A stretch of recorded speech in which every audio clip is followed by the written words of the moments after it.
Saludos amigos, muy buenas noches y bienvenidos todos a la tertulia de Interalmería Televisión. Bueno, hablaremos hoy, lo dejábamos ayer pendiente, sobre un artículo que publicaba el diario El Mundo y que hacía referencia a la situación de la inmigración ilegal y sobre todo, como estamos tan concernidos con este tema, las costas almerienses especialmente, hablaremos de números, de las cifras que son apabullantes. Por otro lado, también hablaremos de otro asunto que está, pues que distrae la atención de otros temas de interés. Ayer queríamos hablar también del empleo, queríamos hablar de la situación del paro, que ha crecido bastante en Almería, en la provincia de Almería y en España, qué es lo que está pasando con este mes de enero pasado y cómo se afrontan los próximos meses, cuáles son, digamos, los recursos y la sostenibilidad del empleo en la provincia de Almería, ahora que cierra Cemex, ahora que parece que es inexorable, ya que es irremediable el cierre de esta factoría en Gádor. Bueno, pues ¿cuáles son las alternativas? Y parece que nos queda el resquicio de la agricultura. Y nos felicitábamos porque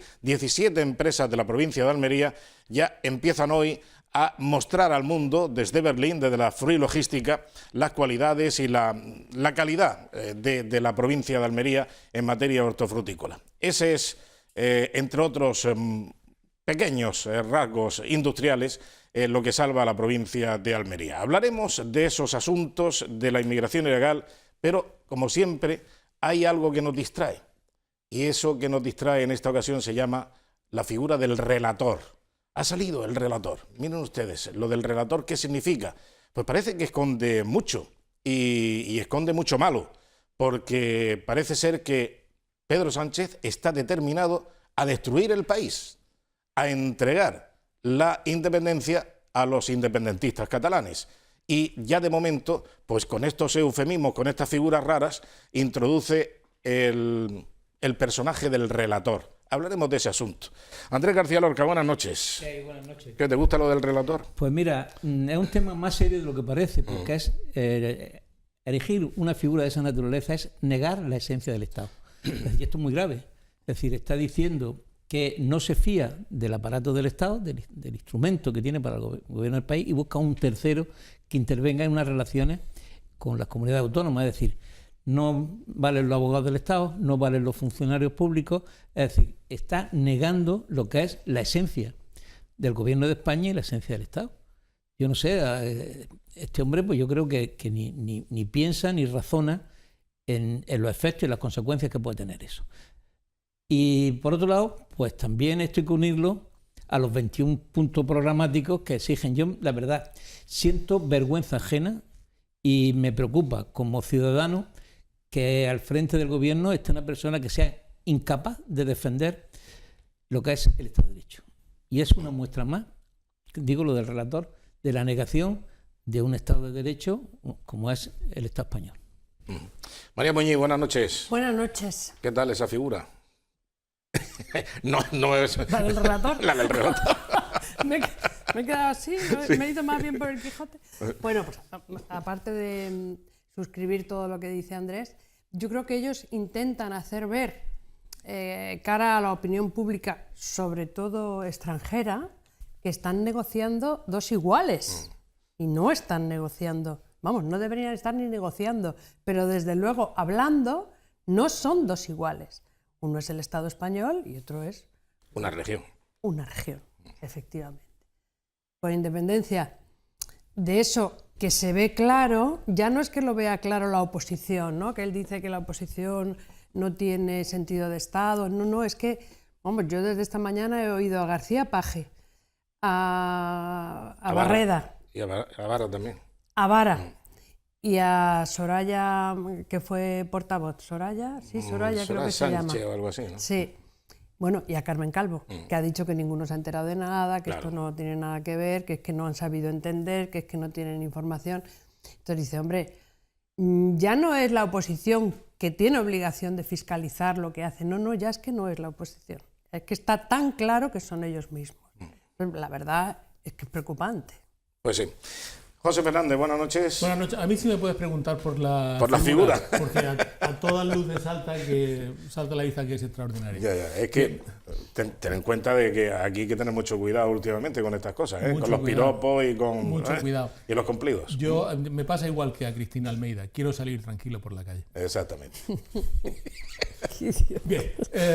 A mí también me parece una indignidad lo del relator, pero me parecen aún más indignos los puntos que ha incluido el señor Torra, que en este momento es el presidente del Gobierno de España, que ha incluido en la negociación de Pedro Sánchez. A medida que a lo largo del día he podido ir leyendo y escuchando cosas sobre esta situación, no he podido dejar de recordar un sucedido histórico. En el año 38, cuando las potencias europeas firman un acuerdo en Múnich para apaciguar a Hitler, a los nazis, a los fascismos europeos, el premier británico, Chamberlain, aterrizó en Londres. Seguramente mucha gente habrá visto esas imágenes del documental, agitando un papelito en la escalerilla del avión diciendo que traía la paz. Y luego fue a la Cámara a defender la idoneidad del acuerdo. El acuerdo consistía en que Alemania se comía a Checoslovaquia y a Austria y que Europa miraba hacia otro lado. Exacto. Bueno, pues el señor Chambers lo defendía en el Parlamento diciendo que, bueno, que era una oportunidad para la paz, un discurso así muy posibilista y muy, con el honor. De muy buen rollo. Claro.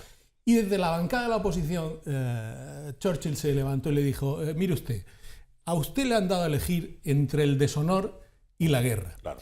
El deshonor ya lo tiene y la guerra la tendrá después. Exacto. Separando la distancia, separando los años, separando la carga dramática de aquellos años a la situación actual española, el deshonor de Sánchez es evidente. Es decir, la aventura presidencial de este individuo no puede costar la dignidad nacional de España. Salvo que lo único que se le parece a Chamberlain es la altura. En la estatura, quiero decir. En la estatura. No en la altura. No, Otra altura intelectual, no. No, y no sabemos si a Chamberlain le gustaba el baloncesto, viajar en jet. Sí. En jet no, porque no existía. No, pero claro. En fin, que lo de este señor, con el paso que ha dado hoy, deja muy atrás algo que parecía insuperable, que era la cuota nefasta de Zapatero. Es decir, ha superado lo que parecía imposible de superar. Dice, cuando Zapatero dejó de ser presidente del gobierno, todo el mundo decía, bueno, es que esto no lo puede estropear ya nadie. No. Tenía que venir este tío y hacer algo que no se ha visto. Lo está superando, ¿eh? Que no se ha visto en ningún momento. Lo está superando. Mira que es una cosa que yo pensaba que que no iba a pasar. Ya estaba muy alta el listón. Sí. Digo, esto es imposible. Alguien peor que Zapatero ya es, pues bueno, ya es una cosa catastrófica, ¿no? Aunque Zapatero es la catástrofe andante, pero me refiero que era imposible ya empeorar la situación. Y llega este hombre y lo empeora hasta el punto de que ya deja al país en una total indignidad. Es irreconocible ahora mismo la situación, porque dice, bueno, ¿qué capacidad de gobierno tiene un gobierno como este, que tiene que andar de rodillas, que tiene que andar tirando del faldón como un pordiosero, como un menesteroso, para ver si le dan algo, alguna migaja? Y de los peores, de los independentistas. ¿Y cómo es posible? Esto es de traca. Uno de los puntos es el desfranquismo, de franquicizar o no sé qué. La desfranquización. Desfranquización. Desfranquización. Sí. Vamos a hacer un trabalengua. Sí. Eso lo puede hacer muy bien la Portento de Cabrense. Sí.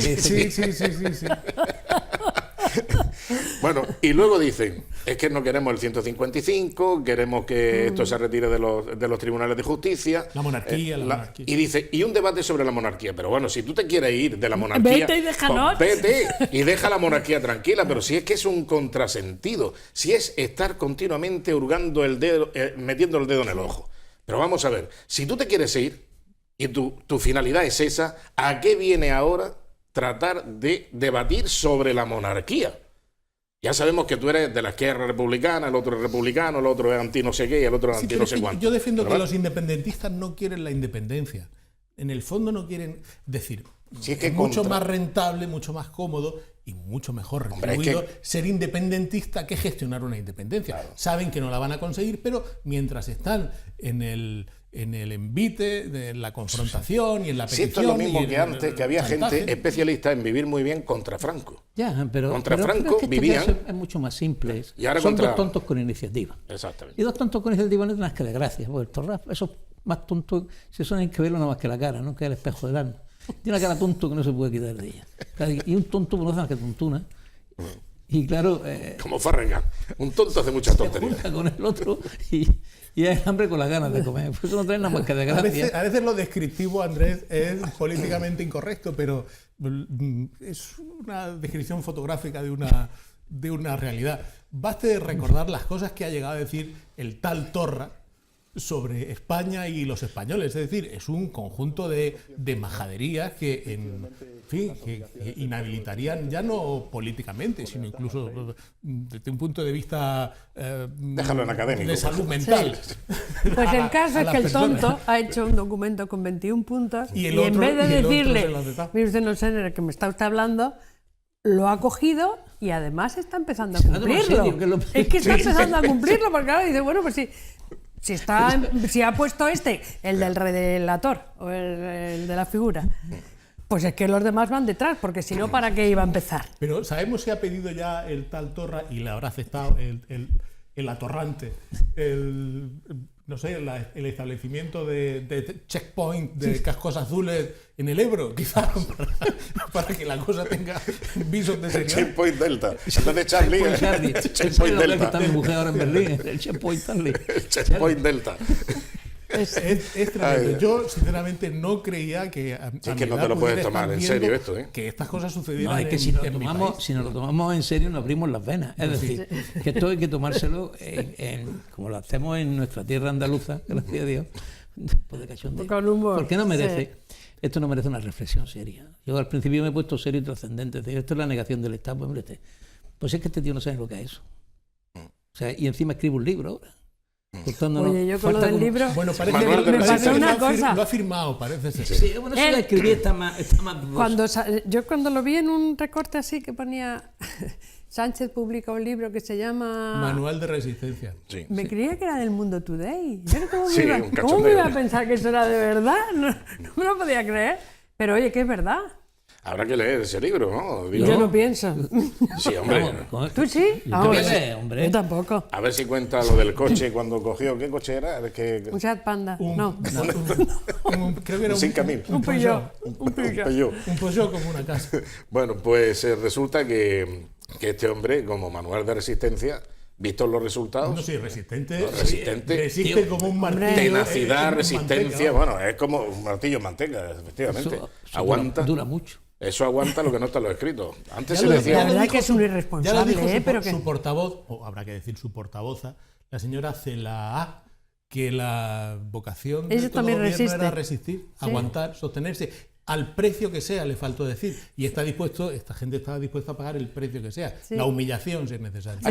Cesaron a los dos primeros tontos, pobreticos, porque si llegan a saber lo que venía detrás, Claro. no los cesan. A esta montón Pero y ¿Te a... refieres a Pepo o Pepu, que ni Ese. siquiera la portavoz sabía de quién nos estábamos No, no, refiriendo? no. Oye, pero dijo que sabía su vida y él no sabía su nombre, pero sabía su vida. Y que era un hombre honrado. Qué charetela, ¿eh? Era un Pero hombre honrado. ese- Sí, el de ese ahora, nombre- el de candidato Sí, a... el de Pepe o Pepu. No, o no, no, no. Popu. Yo hablo de los dos primeros ministros El de Ah, sí, Cultura. sí.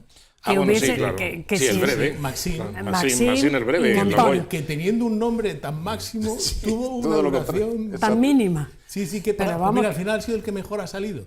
Porque se ha quitado en medio de toda esa forrasca, se la ha quitado en medio. No, es muy que si hubiesen rápidamente. seguido con ese criterio, no quedaría hoy nadie. No, ninguno. Vamos, ni Echenique. Pero ha conseguido una cosa muy especial Pedro Sánchez, y es que ha cabreado de tal manera a los portavoces, Y vamos, a portavozas. los secretarios generales de los dos partidos principales de la oposición, y también a Vox, Sí. al secretario general de Vox, a los tres lo ha enfadado de tal manera que han vertido una cantidad de calificativos de los más gruesos que se han oído en los últimos tiempos, ¿eh? Traidor, Felón. bueno, felón, yo qué sé lo que le han dicho. Es que le han Se ha dicho. vuelto una especie Bueno, y de- también ha habido una comparativa, no sé si desafortunada, con el tráfico de estupefacientes. ¿eh? Vamos, ¿sí? sí, ha habido una comparativa, sí, porque Casado ha dicho algo, dice, hombre, es que toda es una barbaridad, ¿no? Pero en fin, es mejor de dejar ese tipo de cosas, porque aquí lo que habría que hacer es una valoración política de este asunto y sobre todo del alcance que puede tener para todos los ciudadanos el que este señor presidente del gobierno vaya a ser el titular y el responsable, Fíjate. el máximo responsable de vender España. Pero venderla a precio de saldo. De la- Yo quiero recordar, no sé si vosotros coincidiréis conmigo y nuestros amables Pero espectadores era lo que también. iba a decir, que ha conseguido cabrear a los dirigentes de los principales partidos de la oposición, PP, Ciudadanos y Vox, y al PSOE, Y a sus varones. a los mismos, Sí, sí, es un a éxito los total. dirigentes, a los varones del PSOE. Decía que yo tremendo, creo Una capacidad. creo recordar que este señor presentó una moción de censura para llevar un gobierno digno a España y convocar elecciones. Creo recordar que eso fue lo que dijo Ya. y que eso fue lo que decía su gente. ¿Qué ha pasado? ¿Qué es lo que me he perdido? Porque es un mentiroso compulsivo. Ah, mira, va a ser eso. Claro. Yo creo que sí. En fin, No, es indigno lo que hace. Sí, también ha dicho más cosas. Que cuando en Alemania un señor que plagia su tesis se va. Sí. Oye, y lo dice y no se pone colorado. Pero lo que pasa es que ya saben que eso no lo dijo Pedro Que no, Sánchez, es lo verdad. dijo Pedro Sánchez. Cuando era Pedro Sánchez. Ahora Pedro Sánchez Sí, no es presidente del Pedro gobierno. Sánchez.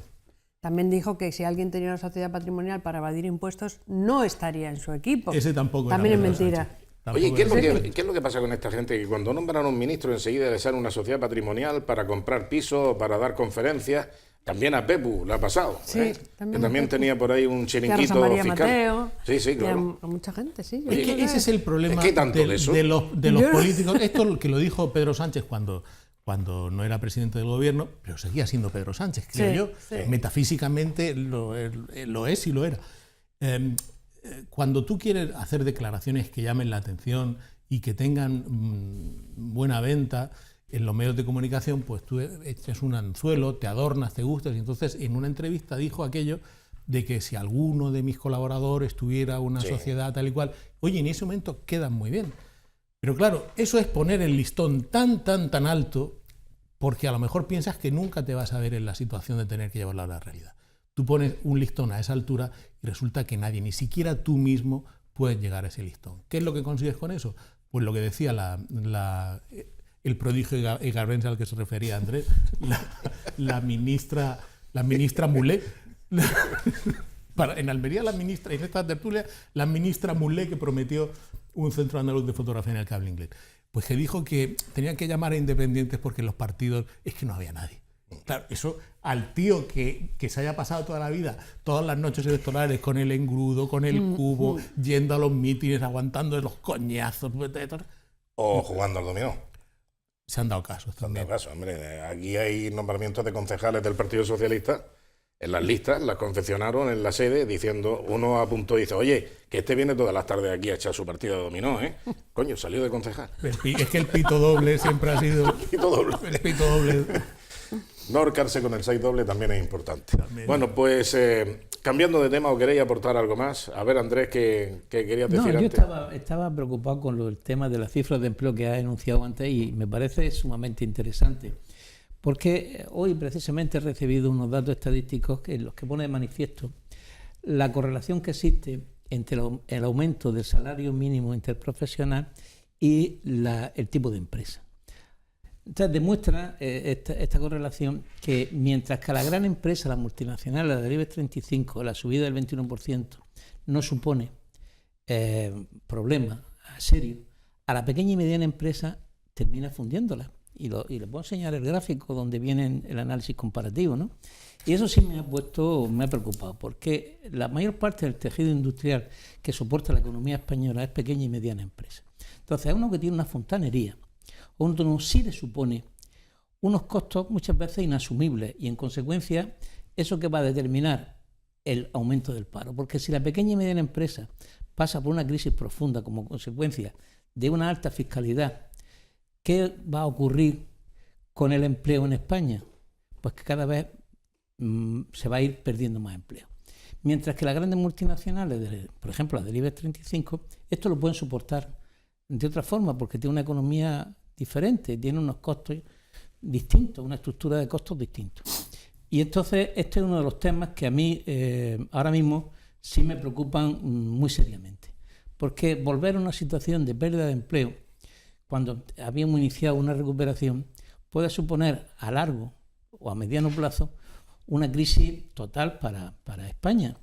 Y la economía hay que verla no con los datos cortos, hay que verlo a medio y largo plazo. Claro. Y eso sí me parece un problema muy serio y sobre todo que puede afectar íntimamente a la estructura productiva de Almería, que está fomentada, incluso aunque sean empresas agrícolas, pero son pequeñas y medianas empresas.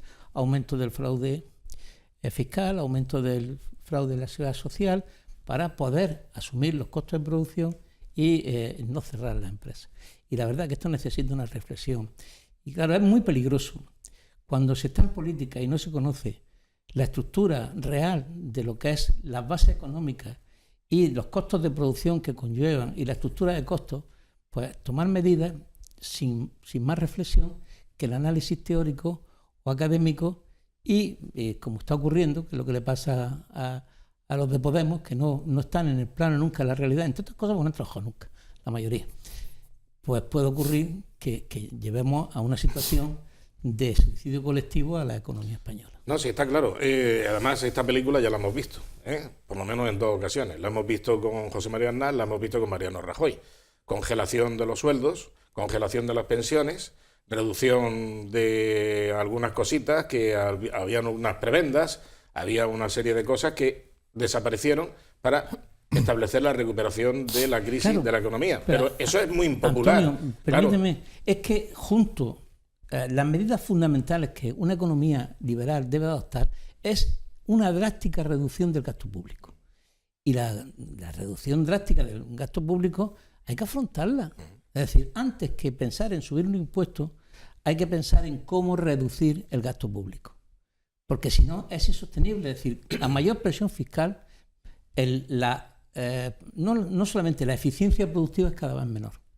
Y en consecuencia, cuando no hay eficiencia productiva y no hay rendimiento, pues los negocios se van abajo. Sí, claro, sí, eso es así de claro. Yo te digo que es muy impopular, pero es muy eficaz para la recuperación económica. Claro, es que no hay otra manera de establecer una recuperación económica que una congelación de los salarios, congelación de todos los gastos públicos que son grandísimos, que son, digamos, capítulos esenciales para mantener una economía y que se vaya recuperando.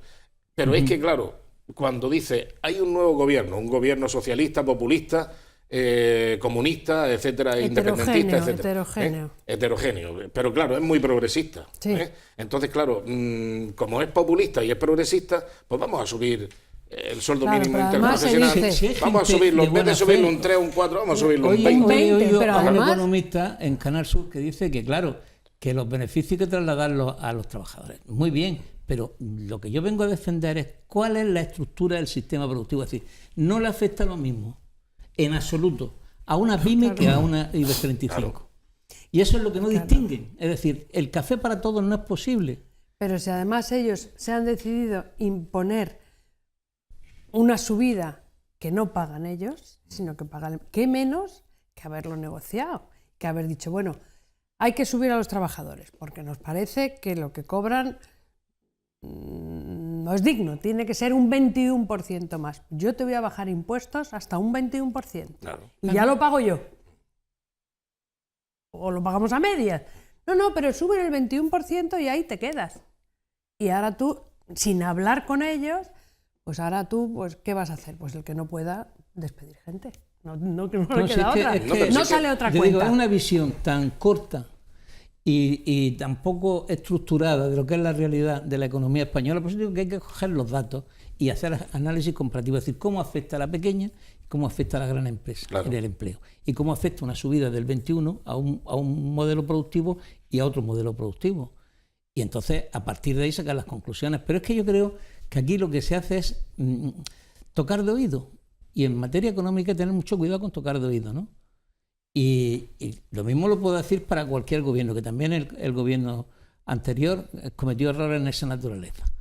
Es decir, hay que tener un punto de equilibrio. la mejor medicina, acabas de decirlo, reducción del gasto público Claro. y reducción de impuestos, para mantener la capacidad adquisitiva el derecho que tiene la persona a percibir un salario justo. Claro.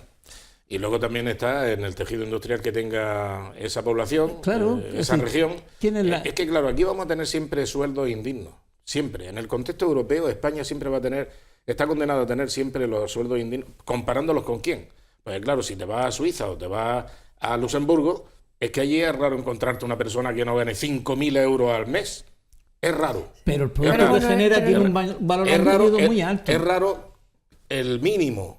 Te estoy hablando de sueldos mínimos de 5.000 euros. En Luxemburgo, por ejemplo. Pero depende de lo que produzca. Hombre, por eso te digo que vamos a tener siempre una comparativa con estos países centroeuropeos, especialmente, ya te digo, Luxemburgo y Suiza, que están en una media de 3.000 Suiza, 5.000 Luxemburgo. El que menos cobra, el que menos. Pues imagínate a los, ¿cómo va ahora? A 1.000 y pico con el 21% del sueldo mínimo interprofesional. 900 y pico. 900 y pico. 900 y pico, pero, ¿no? pero que ese no es es decir, si tú lo que tienes que medir en costos de producción, es decir, qué supone en el conjunto, es decir, qué producto tienes tú y a cuánto tienes que venderlo para soportar un 21% de incremento. A un autónomo, tú imagínate un autónomo. Es decir, ¿va a generar el autónomo un 21% de beneficio en un año de trabajo sobre los que tenía? Sería es decir, imposible. O sea, tú piensas, es decir, ¿qué empresa ahora mismo puede afirmar que tiene unos beneficios sobre los que tiene del 21%? Eso no es posible.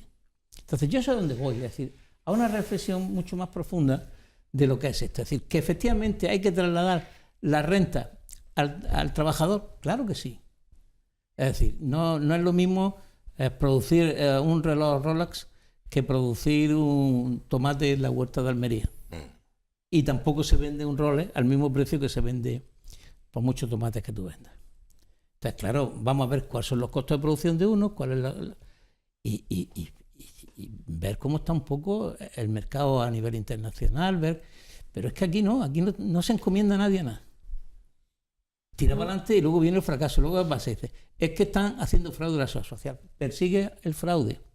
Pues lógicamente, cuando le pegas tú, como yo he tenido que firmar multas de 60.000 euros, pues tú verás lo que haces con esa empresa. Claro. Pero el tío es la alternativa al diablo, me la juego o me muero. Oh, claro, o me voy. Sí, Es un tema realmente, a mí personalmente, ahora mismo, esa correlación que hay, a pesar de que muchos autores la nieguen, cualquier persona seria en materia de economía, yo creo que lo tiene claro. Sí, y luego decía María Muñiz, efectivamente, oye, vamos a arreglar esto a medias, ¿no? Vamos a bajar los impuestos. Claro, ese es el tema. Subimos el sueldo mínimo, pero vamos a bajar los impuestos y así asumiremos los costes. Claro, pero eso es lo que no quiere nadie. Y eso es lo triste. Pero No, es que luego, lo han hecho sin ningún tipo de negociación, saltándose claro. todo. Y bueno, interviniendo en la productividad de una empresa particular, en los rendimientos de una empresa particular desde el gobierno, intervencionismo. Y lavándote Estos las son los manos, que se llaman ¿eh? liberales. Sí. Estos No, se es llaman que liberales. es que liberales no hay. Es decir, el modelo de escuela liberal, por ejemplo, pues hay escuelas de economía. La más liberal es la austríaca. Luego, pues tendrá la escuela americana de Chicago, pero la única que se adapta a nuestra realidad, porque es la más antigua, de otras cosas, y la que tiene un fundamento en teoría del dinero y todo eso económica, es la escuela española, que se inició en Salamanca, si os acordáis, en el siglo XVI, y es la que realmente ahora se está descubriendo, pues va por otro lado. Claro. Hayek, por ejemplo, ahora estoy leyendo precisamente un libro suyo sobre liberalización, que es interesantísimo. Claro. Pero Pero quizás tanto como el del presidente del gobierno. Tiene eso es tuyo, me hablé ahora, presidente. encuentra un hueco, hombre. Sí, encuentra un hueco. Eso yo me acuerdo que había un rector de una persona que vosotros conocéis todos, y decía que su gran obra, rector, pues la tenía en el cuarto año, para que mientras estaba en el váter tratar de digerirla. Una persona muy conocida. Sí, sí. Ya me imagino. Ya me imagino. No, sí, seguro.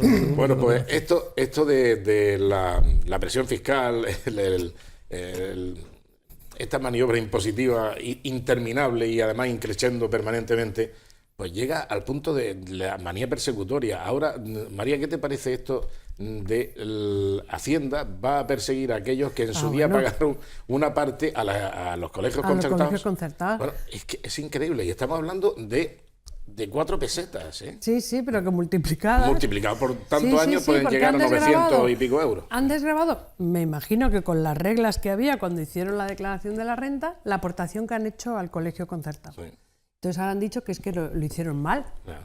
Pues si lo hicieron mal, pues bueno, pues diles que a partir de ahora lo hagan de otra manera. Porque se desgravó como subvención y no era una subvención y que lo tienen que devolver. ¿Pero eso va a tener efecto retroactivo o esto es uno de los No, globos? devolver. Devolver 4 años. Ah, Claro, tienes como 4 años. Sí, están muy una contentas. familia numerosa y le puede suponer un dinero. Una pasta. Lo que pasa es que yo creo que es más una maniobra de acoso que realmente una maniobra fiscal para recaudar. Sí, pero decían, yo creo calculaban que es más de meter miedo, y al final lo que habrá que determinar algún día es que o desaparece la enseñanza subvencionada y decir, bueno, pues vamos... La concertada. No tienen dónde meter los niños el día que Por eso te digo, el día que digan... Que la suman, que te pongan colegios para todos los niños. Sí, o que se le quiten que nadie ayude a Cáritas y que todo lo que hace Cáritas, pues que la suma el que Estado. Que la hagan ellos, ya está, si no pasa nada. Eso sería, es una cosa... eso sería magnífico, si supieran y pudieran. Y los ancianos que hay en residencias llevadas por la Iglesia esto, Católica, si porque la lo suman demagogia ellos. Si ellos quieren hacerlo así... Que engañar al pueblo con y eso. ¿Pero qué es lo que persigue esto? ¿Persigue fomentar...? Yo creo que persigue atemorizar, es decir, y generar un punto de conflicto para que distraer la atención de otros temas. No tiene más objeto, porque tampoco es que vayan a recaudar 8.000 millones dentro del año en un presupuesto. Que le podía costar a una familia afectada media unos 2.400 euros de devolver. Le hace daño. Hombre, claro. Le hace daño, es decir, eso es lo que pasa. Sobre todo que tú cambias la norma a partir yo creo de que ahora. Es una estrategia de generar protestas y generar movidas para armar un contradiscurso que sea: ustedes no creen en la enseñanza pública, ustedes no creen en la igualdad. Lo de siempre. Es como cuando dicen, es que el ayuntamiento solo actúa en el centro, que es una milonga tremenda. Sí, el discurso demagógico. Es que ustedes solo se preocupan de los ricos, todo ese tipo de cosas, que tienen que es un discurso que tiene su público y que tiene mucha resonancia en ciertos foros, pero que son discursos vacíos. Tú dices, bueno, vamos a hacer esta medida y si la gente protesta es porque está en contra de la enseñanza pública. Si fomentamos que haya hospitales privados es porque ustedes no creen en la sanidad pública. El problema pública. que hay con la enseñanza concertada, que no hay ninguno, que yo entiendo que no es... Ahora mismo hay colas, listas de espera, sorteos en la concertada. Y en cambio se quedan plazas libres en la pública. Claro, porque la gente es tonta. Porque la gente es tonta. Claro. Pero claro, eso... Y porque ¿y qué? Me gustaría saber, es que eso sería definitivo, conocer de verdad. ¿Dónde los tienen ellos? Exactamente. No, porque eso se sabe. Claro, pero es que yo he escuchado aquí en Almería encendidísimos discursos sobre la enseñanza tal y cual a papás y mamás que tenían a sus niños en colegios que estaban al alcance de muy pocos cristianos. Hombre, ¿y quién se opera y se opera en sí. donde le Mira, parece? ese es un discurso que llevamos ya mucho tiempo oyéndolo. Es verdad que yo soy partidario de una enseñanza pública de calidad como la que ha habido en España. Es decir, la mejor enseñanza pública fue el bachillerato antiguo. Era una enseñanza de calidad porque el sistema de acceso a profesor era un sistema muy riguroso y de calidad en las enseñanzas medias. Yo que estudiaba en un instituto tenía una formación impresionante que podía acceder a la universidad sin ningún problema. Pero ese bachillerato era igual de bueno en la pública que en la privada, Sí, porque de hecho a los concertados te hacían tu reválida. Sí, pero y quiero decirte y te ibas al que instituto. ese modelo, que además era popular y era gratuito, pues no sé por qué se lo cepillaron tontamente. Y luego ya han surgido otros modelos paralelos. ¿Puedo contar una anécdota al respecto? Sí. Me he comprado hace poco un aparatillo de esos que manda la señal de tu teléfono, de tu tablet, a la televisión. Y entonces los que estén familiarizados con Internet saben que a través del canal YouTube se pueden ver cosas que no se ponen en la televisión, cosas antiguas, cosas que son muy curiosas. Y el otro día pude ver, además dije voy a verlo un rato y me lo vi entero porque era fascinante. Vosotros que sois solo un poco mayores que yo, recordaréis sin duda ese programa de los sábados por la tarde que se llamaba Cesta y Puntos. Claro que me acuerdo. Presentado por Daniel Vindel. Sí, señor. Bueno, pues tuve la santa paciencia con la oposición de mi familia, pero dije, no, esto hay que verlo porque está muy, muy, muy curioso y muy interesante, ya veréis.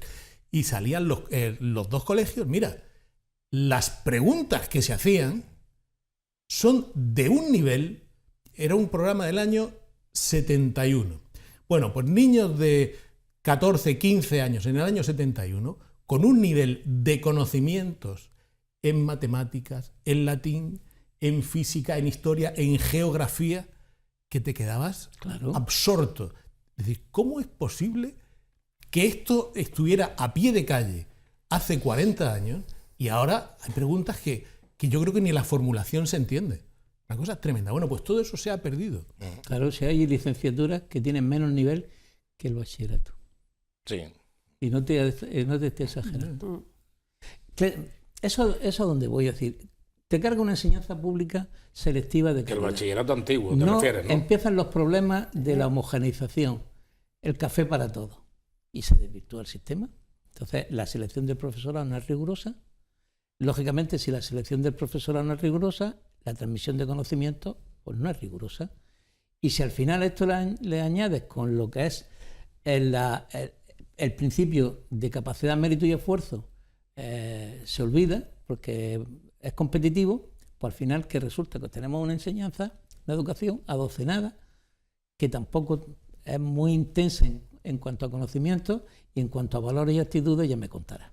Sí, Claro, sí. entonces donde encuentran una enseñanza donde puede haber algunos principios teóricos, que yo no digo que sean de verdad, dices que la enseñanza estas son más disciplinados, son más serios, que un buen colegio público. Aquí yo podía decir nombres de centros que están trabajando con mucho rigor en enseñanza media. Sí. Pero la verdad es que, por lo que sea, las colas para entrar... La verdad eso es porque nadie se fía de lo público. Sí.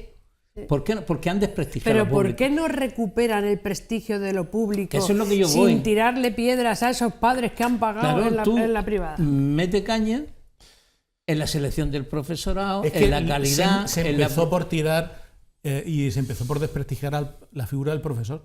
Claro. Mira, un catedrático de instituto del año 70, ¿quién estaba en Almería de catedrático de instituto?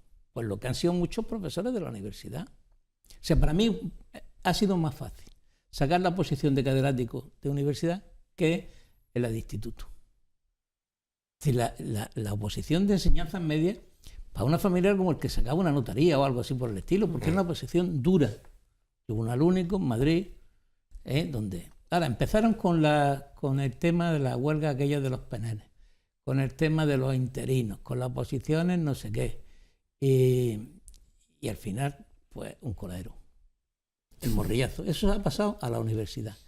Y si yo contara intimidades, pues la verdad, de lo que he visto recientemente, era para salir corriendo. No echar las manos a la cabeza. Es decir, es terrible. Lo que yo ahora mismo anoche precisamente estaba yo que nos pegaba un ojo por un caso que conozco, digo, bueno, ¿y esto cómo es posible ya, no? Es decir, hemos llegado a unos niveles que o retomamos la cuestión, ya sea a través, porque tampoco la enseñanza privada universitaria es miel sobre hojuelas. Hay alguna universidad que es seria, pero hay otras pues, que venden títulos como el que vende... No digas tú eso. Vamos tú pagando, tú tienes allí y tal. Luego después lo que Dios proveerá, ¿sabes? Que aprenderá con su uso, ¿no? Pero bueno, que esto es un debate muy serio que nos ha planteado, que habrá que algún día que ponérselo, si queremos que el país progrese, pues habrá que empezar a sentar una base educativa seria. Sí, pero eso no se consigue tirándole piedra al vecino. No. Eso no se consigue asustando a la familia. Hoy día hay tú tienes títulos... un buen competidor y lógicamente lo que tienes es que competir en buena lid para conseguir que la gente te elija a ti. Sí. Pero por calidad, por prestigio, por vivimos trabajo. en un país cuyos equipos de fútbol están en el top mundial y que no tienen ni una sola universidad en el top mundial. Ese modelo de país puede ser quizás más divertido esta misma tertulia, mientras se sucede un clásico en la televisión, Sí. nosotros hablando de cultura y de educación, porque somos la alternativa. La necesaria. alternativa, efectivamente. Exactamente. Y ahora vamos a hacer un breve paréntesis, vamos a la publicidad y enseguida volvemos. Hasta ahora.